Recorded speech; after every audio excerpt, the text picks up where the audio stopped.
सांगली लोकसभा मतदारसंघातील जागा वाटपावरून एकमेकावर आरोप करणारे काँग्रेसचे आमदार विश्वजित कदम आणि आघाडीचे उमेदवार विशाल पाटील यांच्यात रविवारी कडेगाव येथे बैठक झाली। पक्षांतर्गत वादावर पडदा टाकत या दोन्ही नेत्यांनी निवडणुकीत एकमेकांना साथ देण्याचं आश्वासन दिलंय।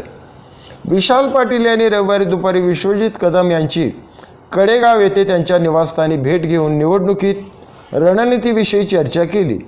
काही दिवसापूर्वी या दोन्ही नेत्यांनी एकमेकावर जोरदार आरोप केल्यामुळे पक्षांतर्गत वातावरण तापलेलं होतं। शनिवारी विशाल पाटील यांना स्वाभिमानी शेतकरी संघटनेने उमेदवारी दिल्यानंतर त्यांनी पक्षातील नाराज नेत्याबरोबर संवाद साधण्यास सुरुवात केली आहे।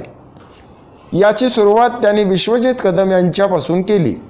या भेटीवेळी जिल्हा बँकेचे संचालक महेंद्र लाड, सागरेश्वर सूतगिरणीचे अध्यक्ष शांताराम कदम, युवा नेते डॉक्टर जितेश कदम व कदम गटातील कार्यकर्ते उपस्थित होते।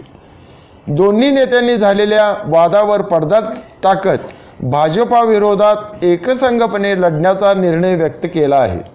माजी मुख्यमंत्री वसंतदादा पाटील आणि माजी मंत्री पतंगराव कदम यांच्या विचारांचा वारसा पुढे चालवण्यासाठी व सांगलीत काँग्रेस आघाडीचे वर्चस्व पुन्हा निर्माण करण्यासाठी आपण हातात हात घालून व खांद्याला खांदा लावून काम करू, असे विशाल पाटील यांनी सांगितले।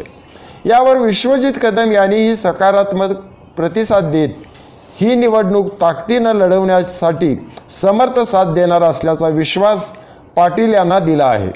अर्ज भरण्यासाठी पलूस, कडेगावसह जिल्ह्यातील काँग्रेस आणि घटक पक्षांचे कार्यकर्ते उपस्थित राहतील, असे कदम यांनी विशाल पाटील यांना सांगितले।